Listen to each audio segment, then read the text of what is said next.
unfortunately, you don't need me to tell you that the Oklahoma education system really struggling financially right now. Educators, students, parents, you are all feeling the pinch, and one local group trying to better the circumstances for schools here in the metro is the Foundation for Oklahoma City Public Schools. So we are joined now by its president, its CEO, and its fearless leader, Mary Malone here. As always, thank you for your time and being with us here. For those who don't know, there's a lot to touch on this morning, but kind of explain your foundation, your responsibilities, and your overall mission here.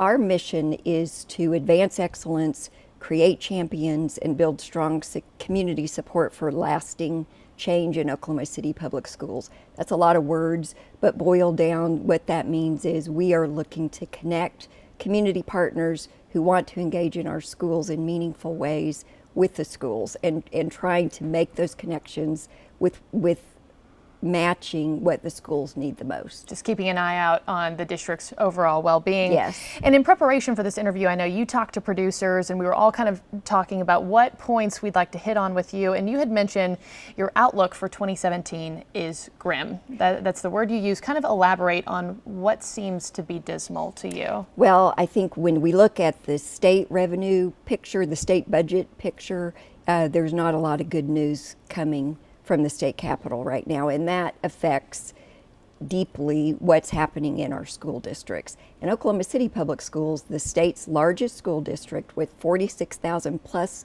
kids, 90% of them living in poverty, with a host of issues going on, has already had to identify $30 million in cuts to a budget that I guarantee you, and I've seen it at work, was not flush with money in the first place. So what that means, what the cuts have already meant, is the district has cut more than 200 teaching positions. What does that mean?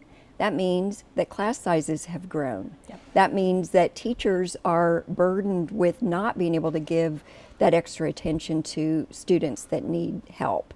And the list is so long of what's already had to happen. So looking ahead and thinking, if there are millions more in cuts that Oklahoma City Public Schools is facing, it is a grim picture. Mm-hmm.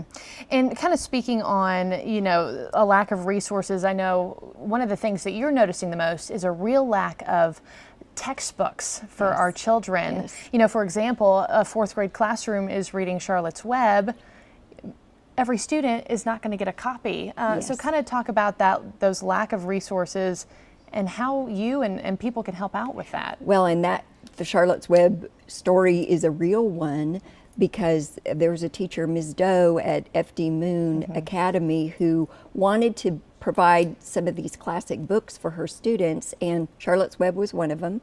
Through one of our programs with our partnership with Donors Choose, she posted that she needed these books.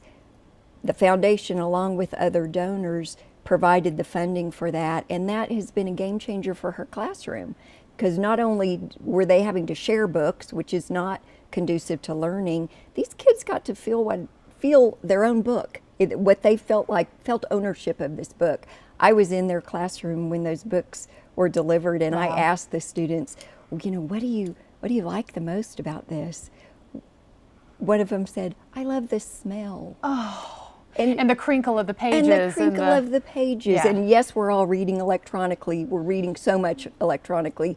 Books are still really important. And it's hard to think that we're even, talking about a time when our own kids here can't get a copy of Charlotte's Web. It's really hard, a tough pill to swallow. Also, a survey by the State Board Association found that most classrooms, kind of like you were touching on, will have 6 to 7 more students. Yes. I know we have 500 teaching positions to fill. I mean, we are hemorrhaging teacher positions left and right to surrounding states because of salary issues. Talk about your concern there and what you think that means for our kids. Overcrowding, not as much one-on-one attention. What are your concerns with that? And I think that the teacher shortage overall is a huge problem. We're doing emergency certifications for too many teachers, although not at a really high rate in Oklahoma City Public Schools.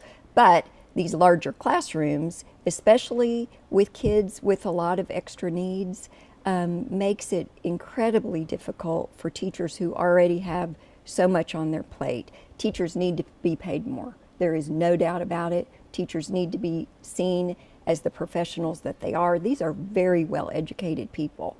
And they do this because it's a calling, but we need to at least give them a living wage. But I think the other very important point here is that our state legislature has a responsibility to help with that, but also to understand what it really means to have to cut millions and millions of dollars out of a district budget. It is about teachers, but it's about school supplies. The budget has been cut in half. Sure. And I'm going to break this up into two different segments here, but my last question before we head to this break, speaking of salaries and teacher pay, we've covered extensively the pay of school administrators, superintendents. In the past couple of years, we have seen salary increases for a lot of school officials, and especially, in districts that are a lot smaller where it might not make as much sense. Now, I know Oklahoma City is our largest, but, our superintendent, Aurora Laura, $220,000 a year. Do you agree with kind of that salary, what our school administrators are being paid? What's your kind of perspective on that, those high salaries? I have so much respect for Aurora Laura and her leadership team that I cannot disparage the pay they make.